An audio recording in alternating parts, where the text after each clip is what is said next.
Magandang hapon, ako po si Lorenz Cervantes. Ako po si Sikodiwa sa social media.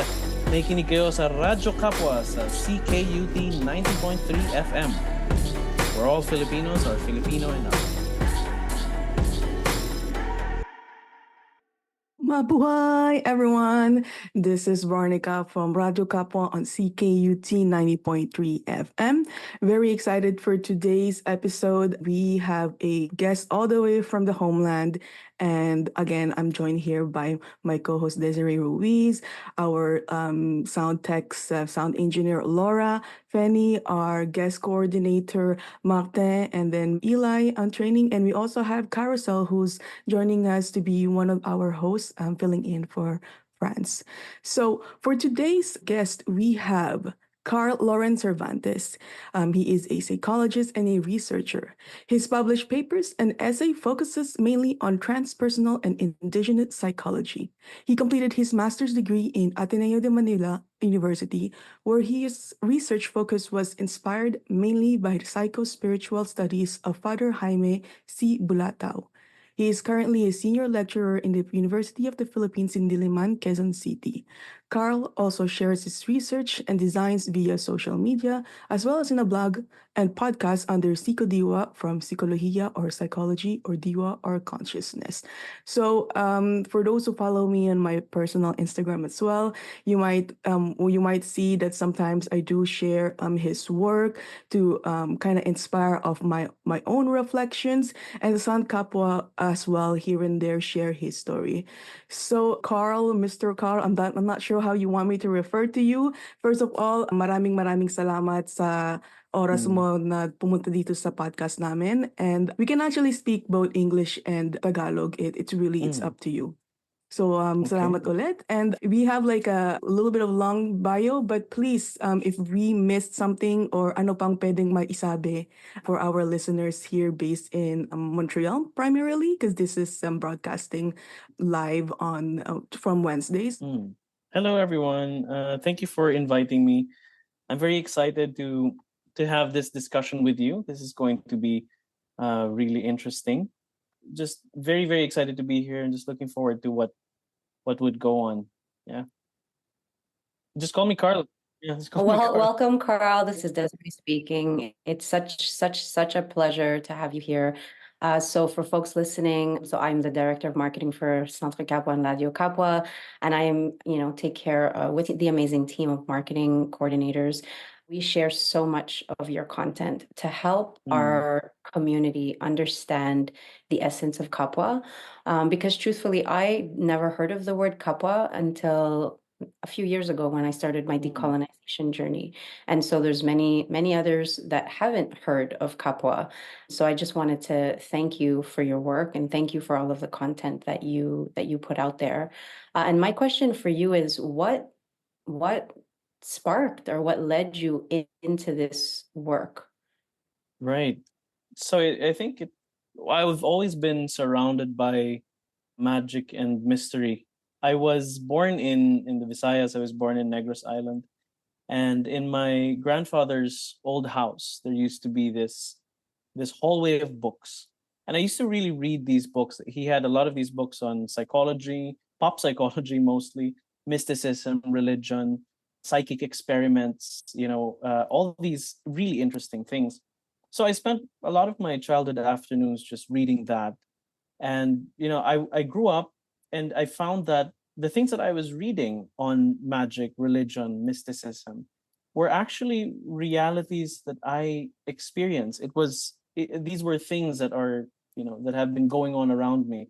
I know faith healers, people who can see certain things that are invisible, all these kinds of things were really normal to me growing up, that I wouldn't even think about them, that they would be, bizarre or whatever it is, because they are just cultural realities. So I grew up very interested about these things, and because I approached it in a literary way, I ended up wanting to study it, and so that's what I studied. When I took my graduate studies, I studied telepathy in psychotherapy. So this was my thesis for masters, and it was based on the work you mentioned, Father Bulata earlier. He's actually the founder of Ateneo's psychology department, and he was well known during his time as a clinical psychologist using folk healing methods in his practice, like Filipino folk healing methods. And it was really interesting because a lot of the things that he did, being a priest psychologist, so he's a Catholic priest, but he's also trained in, I think it was behaviorism. During that time, behaviorism was a very big deal. So within, mixing psychology, a very academic field, and then the very intuitive spiritual side of indigenous religions, a lot of folk healing, because a lot of the conditions that we have are very much cultural. They're so ingrained in our culture. People tend to get possessed so often. I remember I was growing up, and every Halloween there's someone possessed in the news.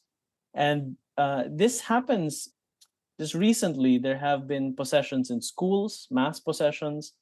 And so Filipinos are very, we're so in tune with the spirituality that it's not even surprising to us.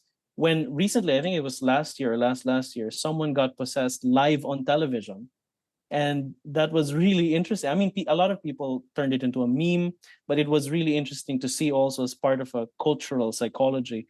And so this is what Father Bulatao did. And a lot of the things that he dealt with involved consciousness, involved hypnosis, it involved astral travel. A lot of his students, traveled to each other's houses, even though they haven't been there before, which was really interesting. I hear stories from his former students as well. So that's what I studied. And then eventually I realized, oh, this is so fascinating. I want to go deeper into it. The culture is so rich in belief, in customs, that the more I started reading, the more it became so intuitively mystical that I couldn't help but see it's just so spiritual. Even the psychological, even the indigenous psychology that we have, which started in the 1960s when our local scholars were starting to think, hey, wait, the psychology being taught to us just doesn't make sense. We can't just apply these foreign concepts onto Filipino experiences, because what we're seeing here is very different. Um, so a lot of the things that we have, culturally speaking, because of our environment, because of our cultural evolution, are very unique to us. And I found that to be extremely powerful.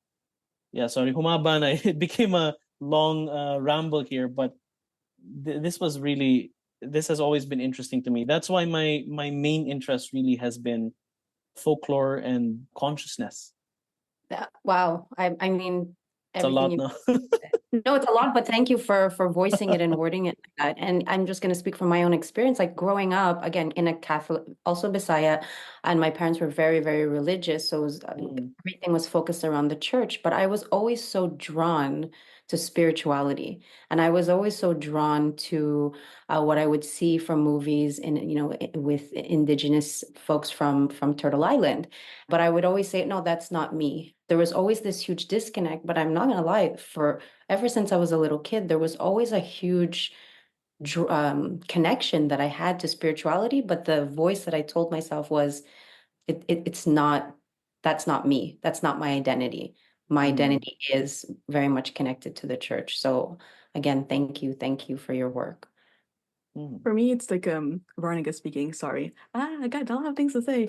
But I think the thing that really like touches my loob was because I was born in the Philippines and I came in here when I was 11 years old.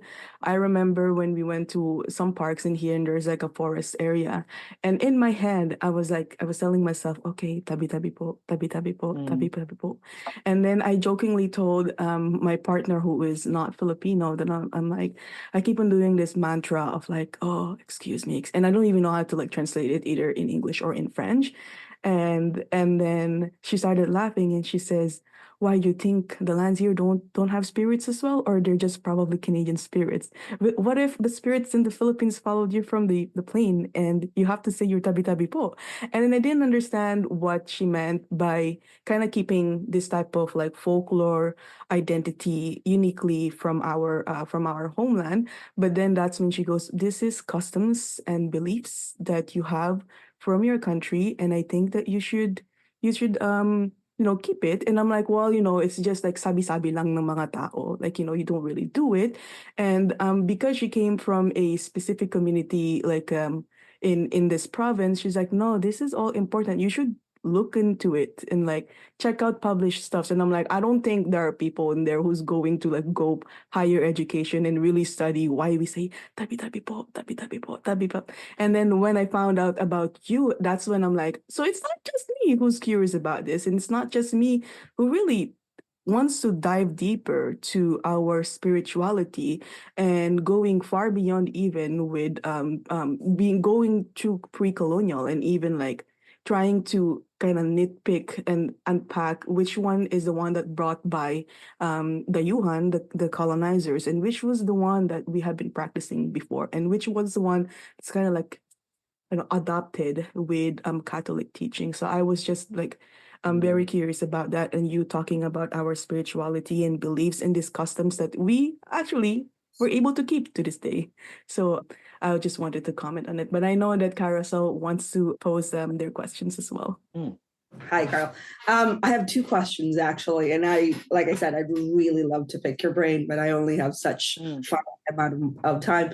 So you talked about consciousness, and you talked about mysticism, and you talked about Catholic teachings, and then I'm going to add the concept of late capitalism. So what are the disparities, particularly within a country like the Philippines, but also these concepts are also creating tensions outside of the Philippines, particularly with the diaspora. So what are your thoughts about having to have that kind of consciousness of the spiritual, the mysticism of it, and then the Catholic teaching that tells you, oh, you're not supposed to believe that, but we do. So there's that incongruity in our minds. And then we're also told that we can sort of buy and sell into these ideas of tabi tabi po. We can sell the idea of being spiritual. I mean, the cultural practices we all have now are all over Instagram, particularly the revered elder that does poke tattoo. She's everywhere, and I do love that she's everywhere, but she's also commodified and consumed. So I love this idea of thinking of mysticism as part of our identities, but we as Filipinos seem to go not just to a reverent part of it, or only a small part of us are reverent towards it. We always go toward late capitalism in order to actually profit from it. Does that make sense? Okay. So yeah, okay. So you brought up a lot of interesting points, so I'm gonna try to unpack that. So this is very interesting. Now I want to be clear that I'm coming from the experience of being immersed in the culture here. So the experiences that I have may be different from the experiences of other people, and that definitely is a truth that is experienced by so many Filipinos around the world, millions of Filipinos around the world.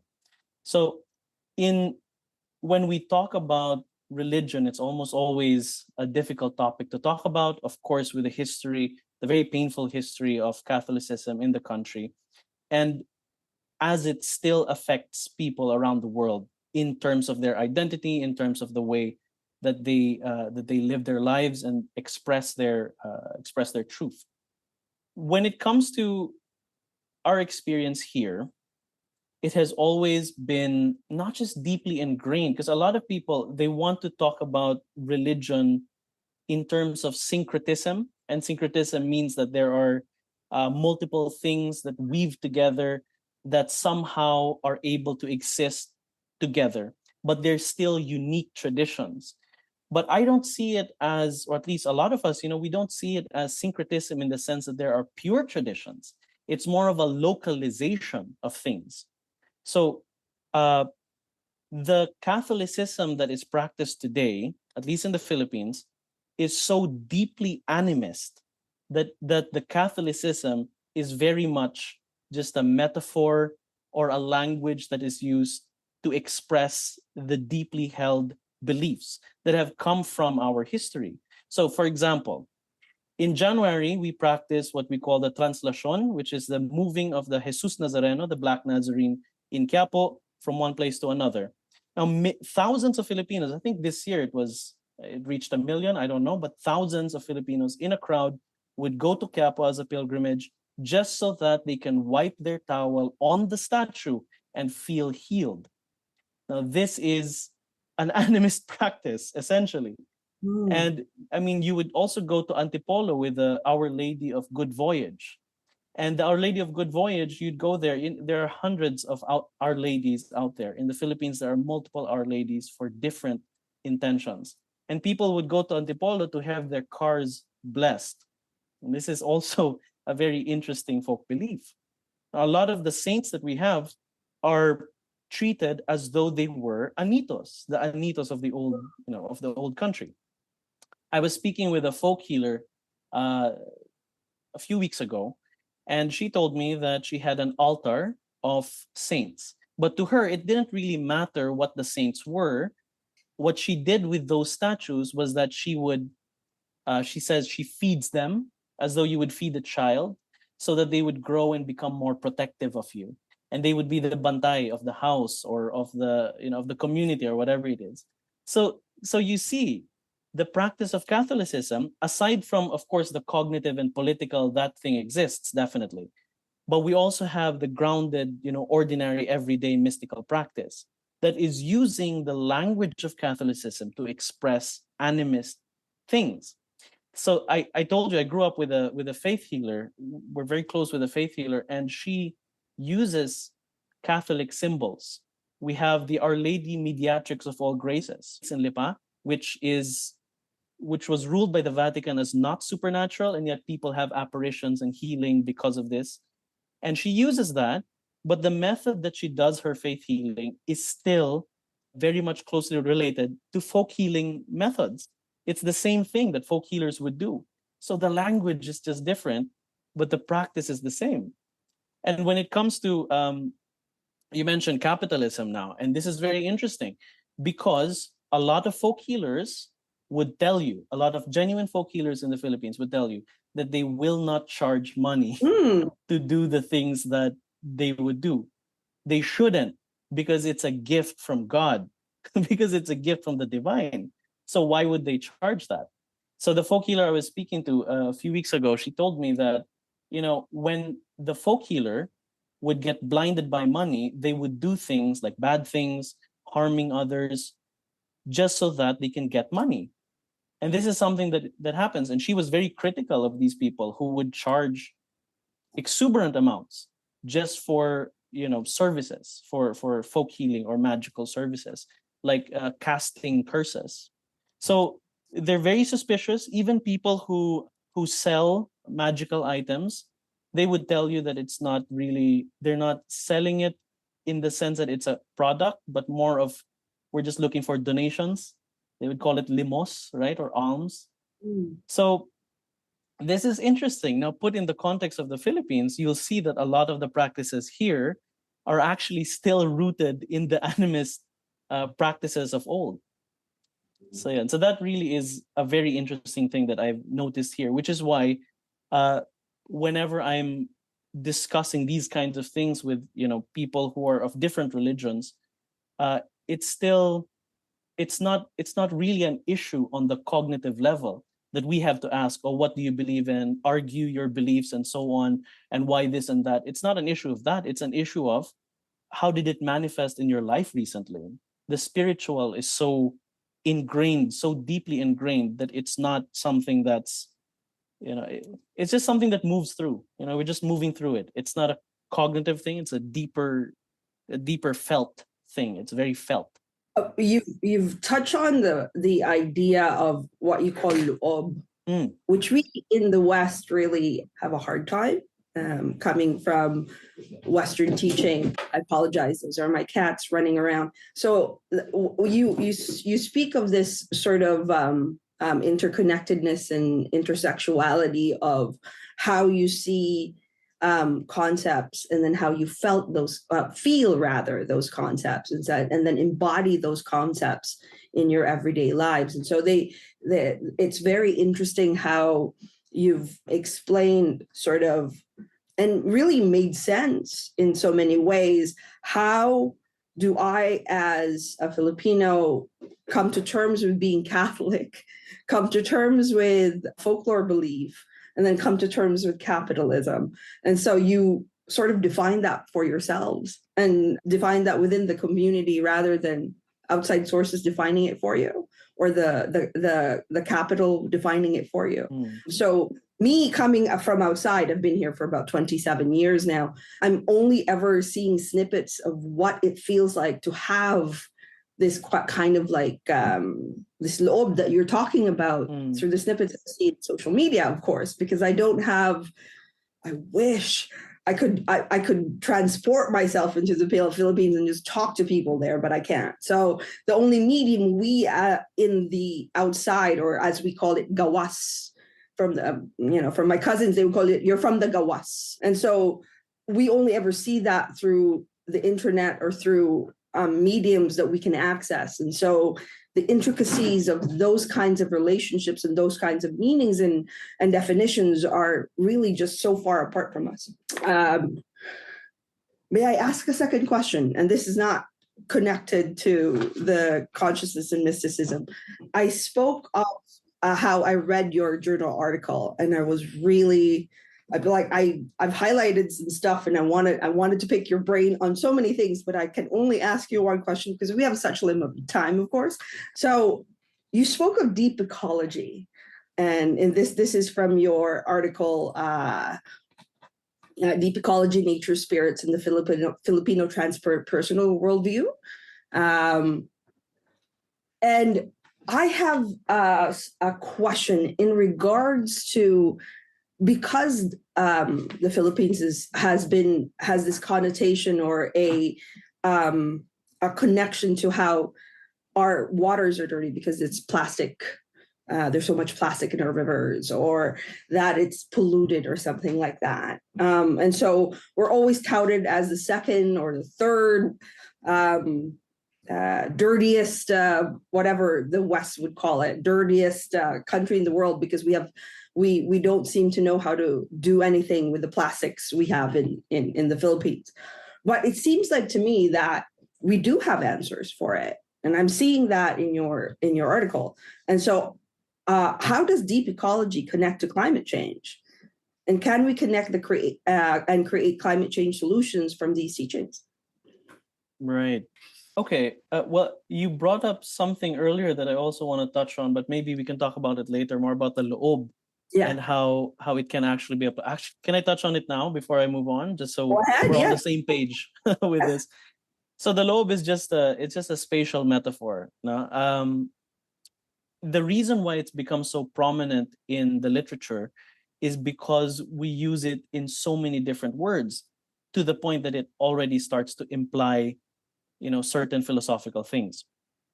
Now, loob is just the inner self. It's just the inside space that you have. This is the authentic self, the authentic space, and it is where your truth comes from. And that is expressed through the labas, which is the outside. And authenticity is when loob and labas are aligned, which is why we can't just wear costumes, because sometimes the costume does not reflect the inner self. In order to express yourself authentically, it has to come from within. And I think that we understand this intuitively already, is that if we want to show up in the most authentic way for others and for ourselves, we come as we are. And that's it. That's what loob is. The fullness of loob, or buo ang loob, is really just when you're filled with conviction to do the things that you intend to manifest from loob to labas. So that really is that's it. That's what loob is.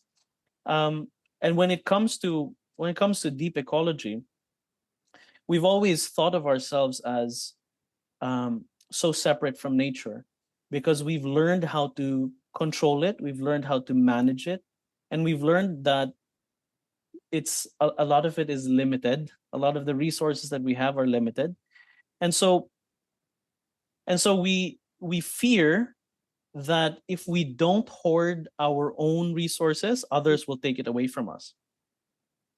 And this is the mindset of the individualist, because in the individualist worldview, there is a hierarchy.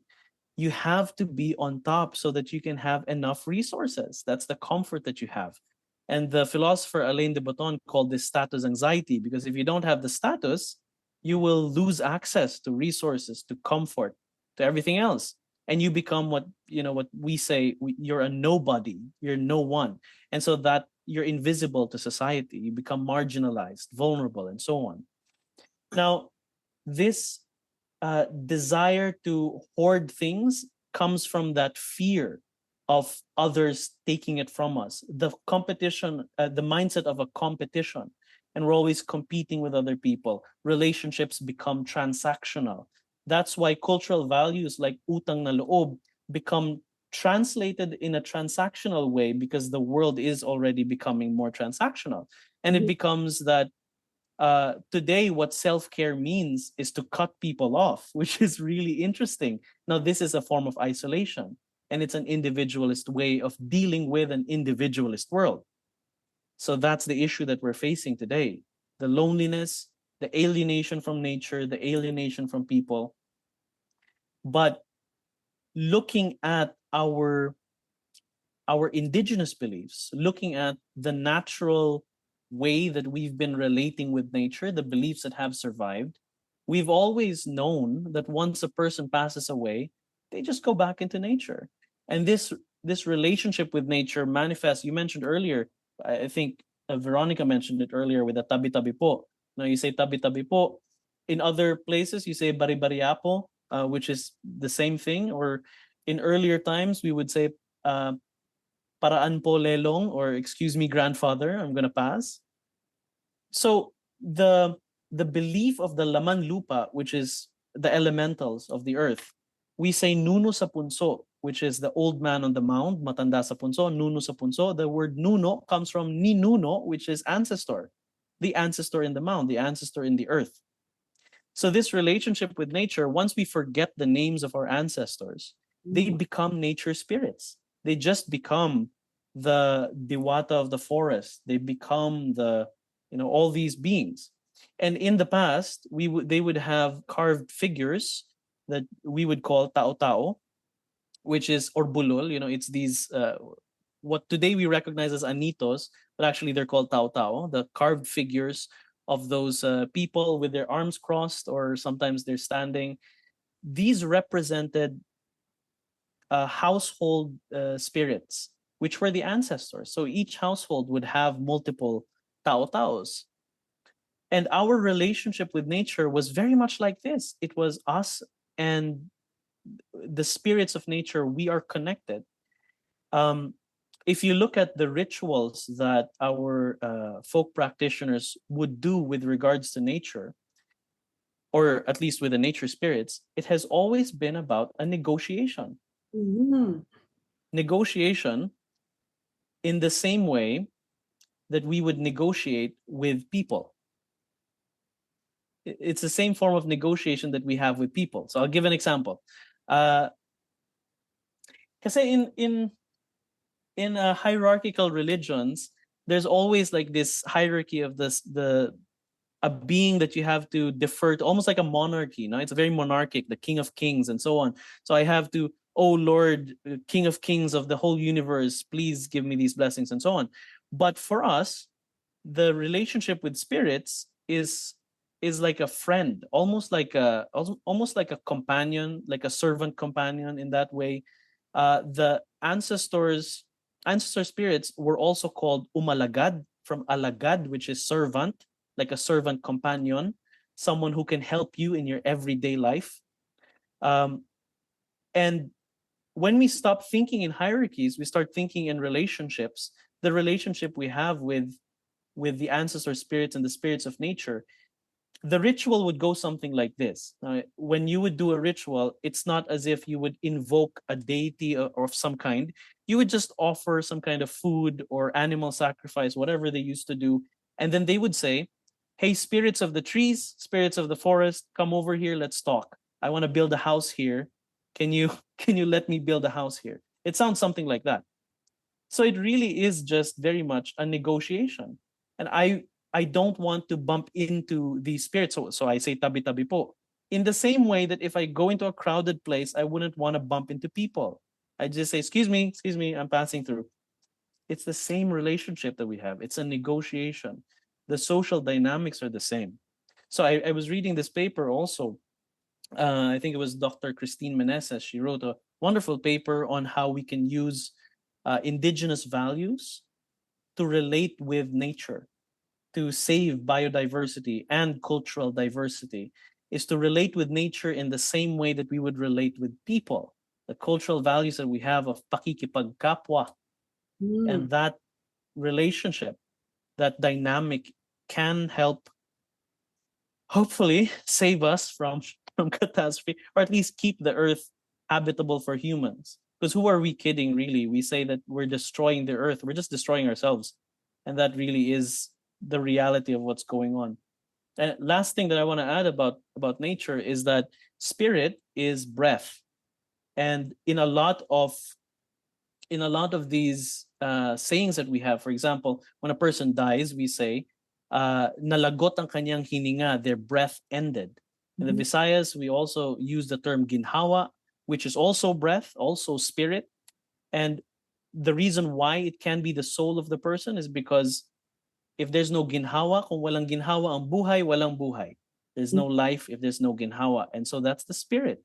And the air that we have, that we breathe in our nostrils, is the same air that animates everything else. And that's the cycle of, from labas to loob to loob to labas. It really is the same thing. So breath connects us all then. Right. And Can we'll you start to drop- realize, Drop that article name, please, so that we all have that. The one that you're reading. I cited it in the article that you read. Okay. All right. I got it. Thank you. Thank you very much for answering my questions. These were my brain's just like popping so many other questions, but I'm gonna leave it to go ahead. So many interesting points for sure. Thanks, Carl, for that. We do have some set of questions that we ask our guests most of the time, but before we go forward with that one, Sant Katwa is all about, the well-being and mental health, particularly here in the diaspora. We came from different sets of migrations, and we all have different, not identity, but different types of feelings of, let's say, not feeling enough. And we, like, Francis not here is one of our co-founders, also a mental health counselor, and also have like degree in spirituality. And when we have this type of conversations, it's really rooted into, if we just take care of our loob, our mental health and our well-being, how thriving can our community be? Right. And I know your recent post is about mental health, and it's like the contextualization of it. What we're trying to do here in Montreal is to kind of let the parents know that, like, this is about healing, and this is about when much more of our rich, very, very, very rich identity, our heritage, the importance of our culture. This will make you feel buo in your loob. So how do you, for those who's listening to us, how do you try to kind of unpack it more in an easier way for, for parents, or for even those who said like, oh, ano ba yan, hindi ko maintindihan, mental health, puro para sa puti lang yan. Those kind of things. Because again, like, we are from the West and you're from the homeland. So for you to connect to so much of us here in the diaspora, what was done? How did you get through them? That's a very important question. I want to say that I didn't really do much. It was mostly the people who really connected with it from their experience. And I did learn a lot from the people who I engaged with. I have spoken to whenever people share their experience, it just enriches me. And it gives way more context into the stuff that I've been reading. And now, dots start to connect themselves, and people bring in their own stories and their own narratives. And so that's what really enriches the conversations. It's a dialogue. It's an experience uh, that we all share. And I know that, so I want to answer each of the points that you raised, because all of these are important points. I want to start first with the point that you raised about me being from the homeland. And I understand that, me as a Filipino here in the Philippines, my experience is very different from those who live outside the Philippines, people who live in societies that are very different from maybe how they grew up, maybe how they were raised in the household. It might be different. But I want to point out something within the field of indigenous psychology. We call this indigenization from within. And this is what I've always been saying about cultural authenticity.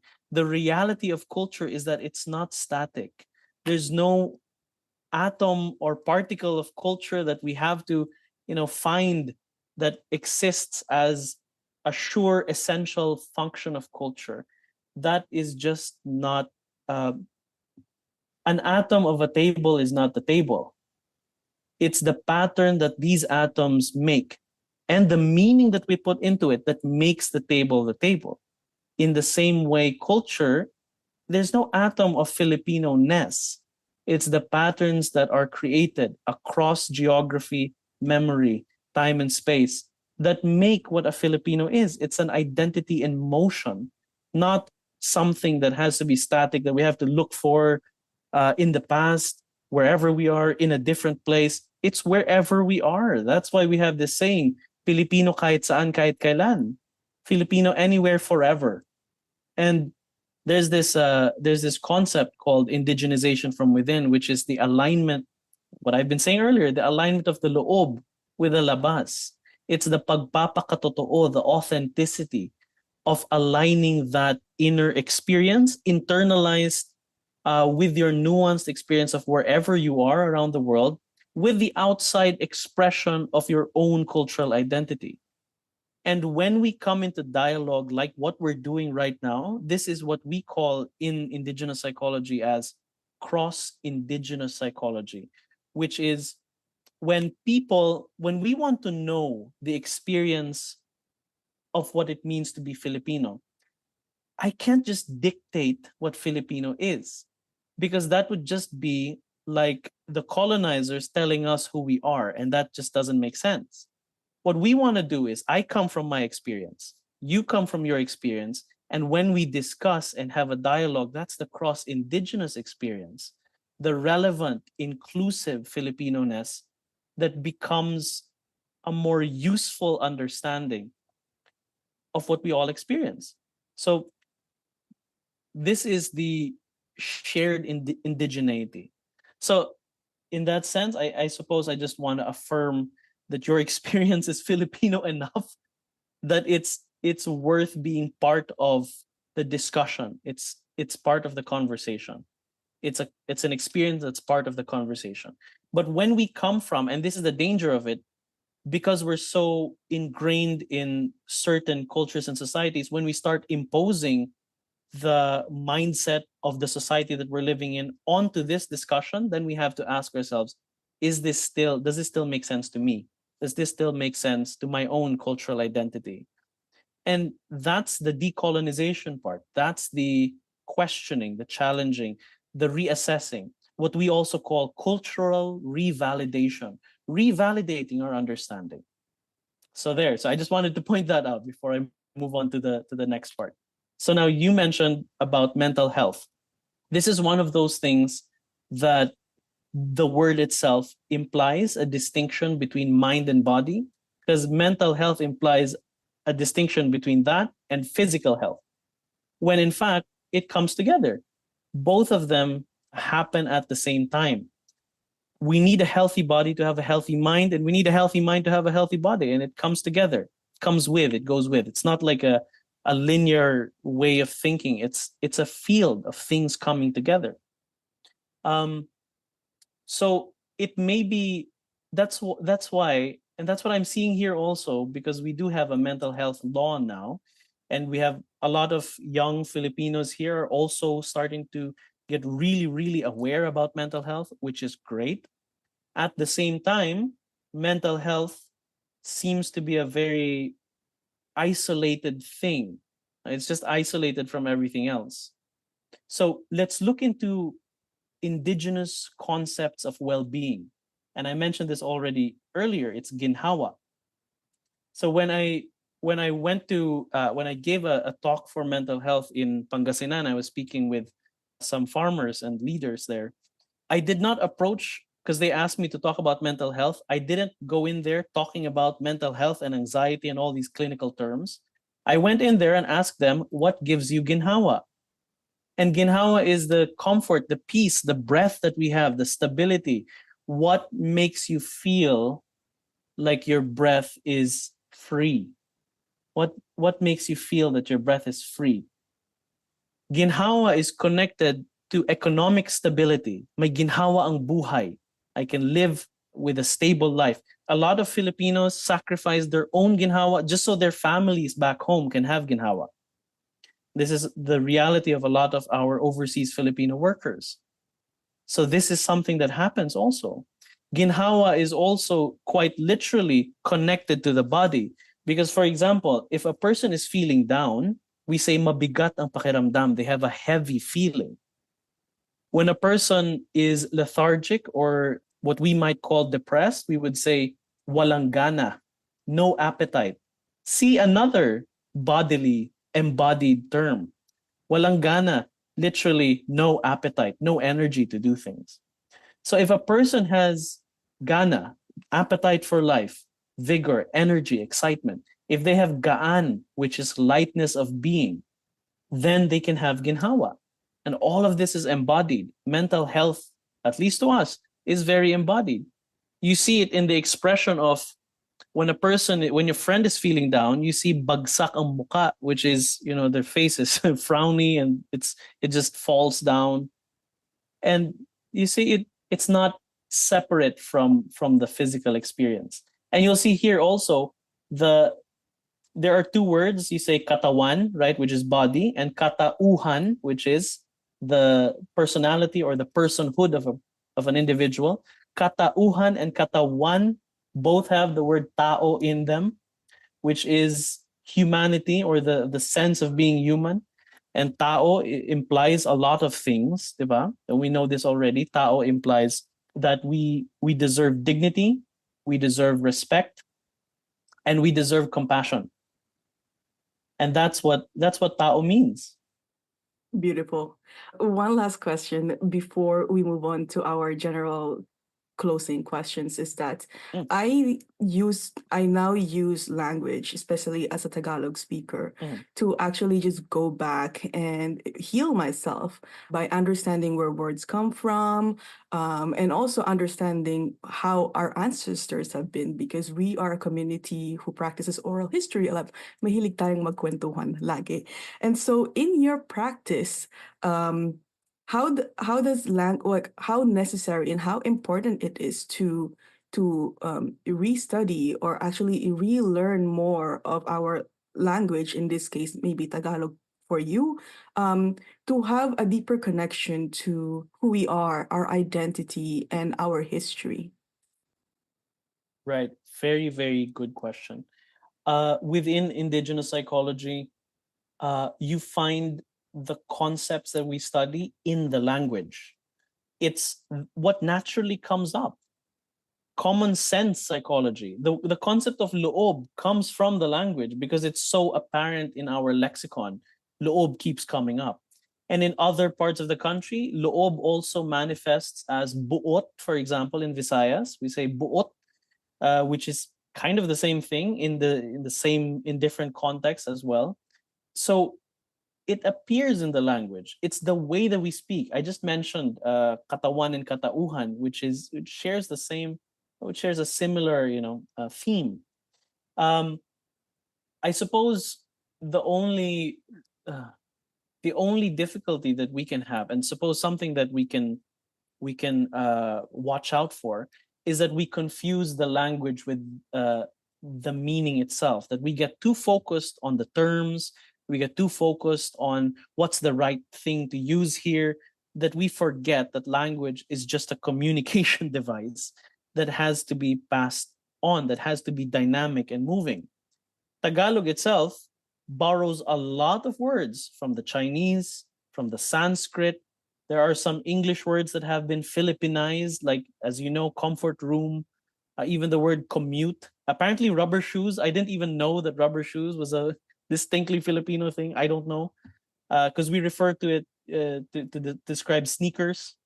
So that's apparently, I didn't know that. And commute to us does not just refer to travel from one place to another, it means public transportation. So that's an interesting thing. So you see, from the Sanskrit, something that I was surprised with also was that the word guru, which is teacher, comes from guru, which is like master, enlightened, whatever it is. So these are interesting things. Language is a fascinating way to look into how our identities have transformed. But we can't confuse the language or the words with the meaning. And this is the issue especially with low context individualist societies, where you have to be clear about the words that you use, and it's so legalistic that you have to be, this and that, and the argument has to if therefore, and it's so mathematical. But to us, it's highly contextual. The words don't even have to be said for you to understand what we want to discuss, what the words that we want to convey. So I'm speaking in English right now, but the English language is so interesting because it's so good at taking things apart, but it also implies that words are distinct from one another. So I can't just translate Filipino concepts just by finding an equivalent in English. So a concept like kapwa, for example, people try to say, oh, is it other people or is it fellow man? No, it's both, and it's also neither. So that's the interesting thing about it. Confusing the concepts and becoming so specific about the concepts is kind of like, I love this metaphor by the philosopher Alan Watts. He said, don't confuse the menu for the food. So it's like that. It's like if I focus too much on the words and the concepts that I use, it's like I read a travel book and claimed that I already went there, which is not, it's not true. It doesn't make sense. I have to experience it fully. So I can be very good at speaking in Tagalog or whatever Filipino language. I can be very good at it. But if if my loob is coming from a foreign worldview, then it's not going to be aligned. What a wonderful talkings, honestly. I mean, people who were kilig earlier, are you all still kilig? We're still kilig, right? Oh yeah, definitely. So I guess I will be closing this. Carl, it's very, very insightful. We touch so many points in here. Very helpful in terms of how we practice as well for our organization and how we can better help Filipinx youths and families and just everyone, right? And we hope to see you around and keep on supporting your work. We hope to use your theories and put our own interpretation to also touches our kapwa. And I don't know, I don't want to close it. That's why I'm like, And we have this conversation longer, please. know.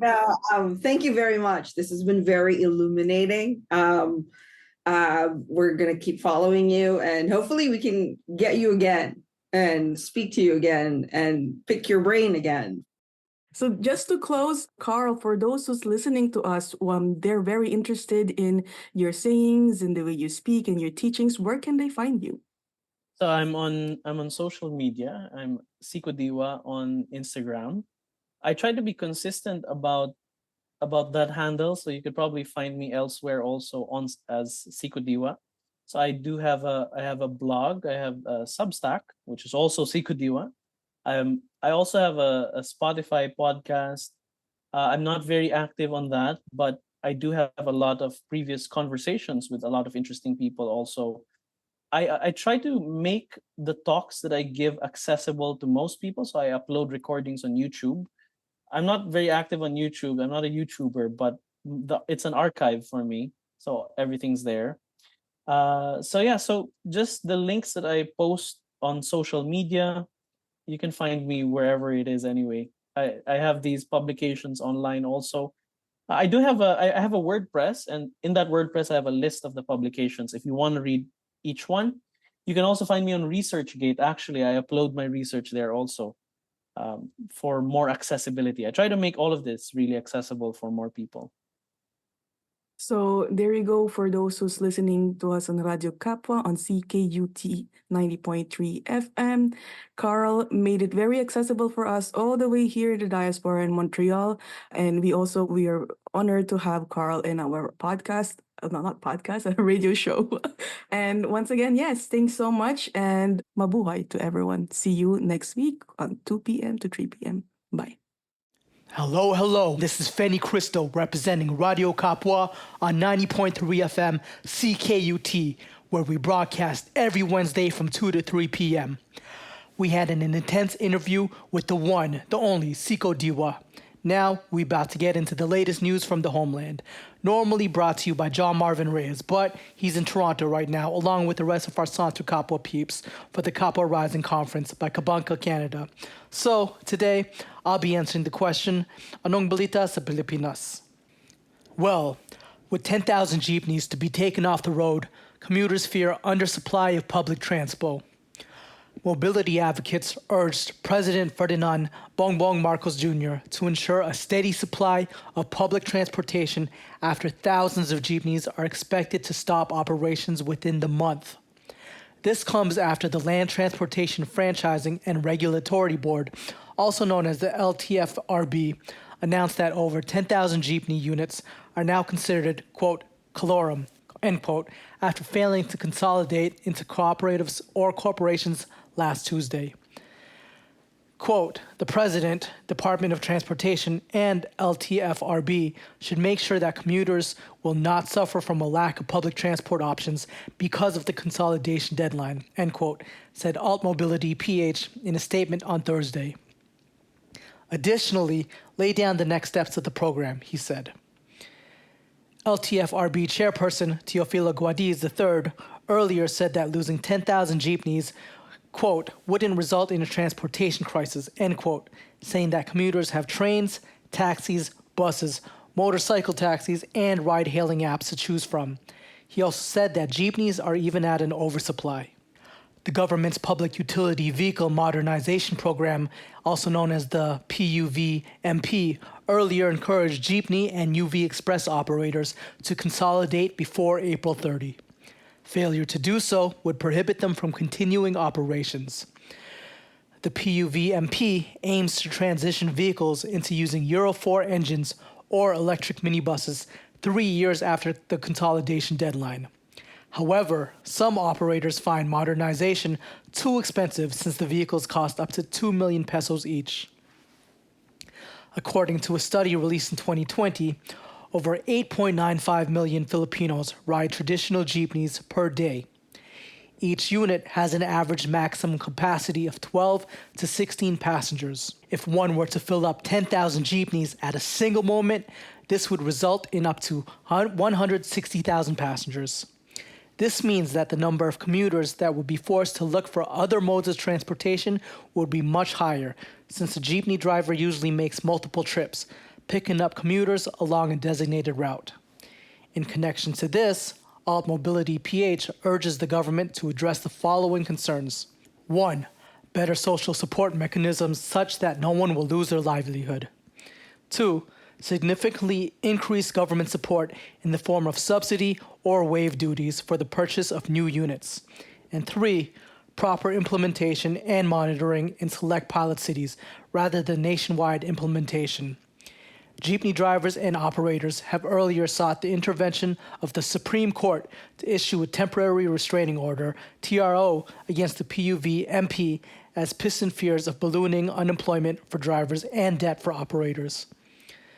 The LTFRB earlier said that they would give jeepney drivers up to May 15 before flagging down unconsolidated jeepney units who continue to operate.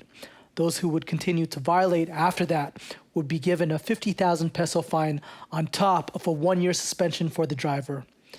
And this article was written by James Relativo and published on May 3, 2024 on the Philstar website. With that said, if I can add some editorial, these jeepneys are also a cultural icon and shouldn't be phased out like this, on top of the complete disregard for the livelihoods of the drivers. You know, I haven't been back in 20 years and I regret that I won't be able to ride in another jeepney. This your boy Feni Cristo speaking on behalf of Radio Kapwa, broadcasting on 90.3 FM CKUT every Wednesday from 2 to 3 p.m. We're approaching the end of our show, but before we close out, I'm gonna hit y'all with the community announcements. So make sure you got your planner app open or a pen and paper and mark your calendars. Okay, our first event is tomorrow, Thursday, May 9 from 6 p.m. to 8 p.m. Join P10 and Full Circle MTL for the Our Stories, Our Voices painting workshop dedicated to QT BIPOC folks aged 18 to 25 years old. Explore your creativity and connect with others in a supportive space. Limited spots are available. Sign up now and secure your spot to paint with them, plus receive a $50 gift card after participating. To sign up, visit their page at P10 Montreal and fullcircle_MTL on Instagram. Next, on Friday, May 10 from 6 to 8 p.m. at Shift Concordia, in collaboration with our Kapwa from Toronto, Panay Collection and Makulay ATBP, are hosting Becky Bakla Babae to unpack the intricate history of evolving gender dynamics in the Philippines, including queer and trans resistance and women's rights during colonial periods and ongoing imperial regimes. Through art and calligraphy, participants will explore the multifaceted experiences of Becky's, Bakla's, and Babae's and critically analyze their role in shaping the gender discourse in Philippine society. This workshop will be facilitated by Pinay Collection and Makulay ATBP in partnership with Santo Kapwa. Jovi Galit, artist and founder of Pinay Collection, will lead us through the art of brush calligraphy. Morian Jean, community organizer from Makulay ATBP, will be facilitating conversations on Philippine queer and trans resistance. You can register by following them on Instagram, Jovi Galit, or Marianne Jean, or Santo Kapwa, because we'll all be posting the link. Following that, fast forwarding a bit, on May 13 and 14 from 1 to 4 p.m. at Santa Green, they'll be hosting a Create Your Own Children's Story at this dynamic creative writing workshop for seniors in partnership with the Quebec Writers Federation on Instagram, official QWF. No previous experience required. Through exercises and games, they will develop a story for you to tell, whether it be a story you wish you'd heard as a child, one you experienced yourself and want to share, one your grandmother told you when you were little, or one that you want to present to your own grandchild. This workshop will help you get it down on paper. Visit their Instagram page at Santa Green to sign up. Now, looking far forward, on May 18, Saturday at Frigo Vert from 2 to 4 p.m., the Pan-Asian Collective is having an in-person meeting open to anyone who is interested in joining their organizing team for their spring/summer 2024 session. If you identify as Asian and want to be involved in their programming in whatever capacity you can, please join them on Saturday, May 18 from 2 to 4 p.m. at Le Frigo Vert. They'll be going over PAC's mandate, organization structure, and announcing the election results for the coordinator positions.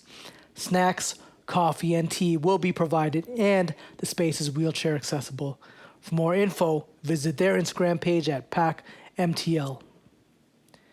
And that same day, May 18, and also May 19, the Black Healing Center is thrilled to announce that they will be hosting their second annual Black Wellness Summit.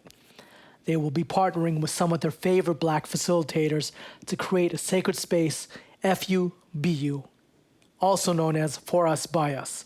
What can you expect? They'll be having a weekend full of culturally relevant and Afro-positive events, such as workshops, panel discussions, and more. Stay tuned. Check out their Instagram page at Black Healing Center, as registration will open soon. And following that, on May 25, Saturday, from 7 p.m. to 10 p.m., is Clay Play, a QT BIPOC pottery exploration sesh for ages 30 and over, and will be held at Studio 3 Tables. You will have the opportunity to paint your creation with underglaze, and they will fire it with transparent glaze for you. You will be contacted once your piece is ready to pick up. For more info, you can visit their Instagram pages at Studio 3 Tables and RAXERAMIX. And that's it. That's a wrap for the community announcements. This has been your boy Fenny Cristo, and you've been listening to Radio Kapwa on 90.3 FM CKUT. We broadcast every Wednesday from 2 to 3 p.m. So remember to check back again next week. Same time, same FM dial. I hope y'all have a lovely day. It's been real. Peace. One love.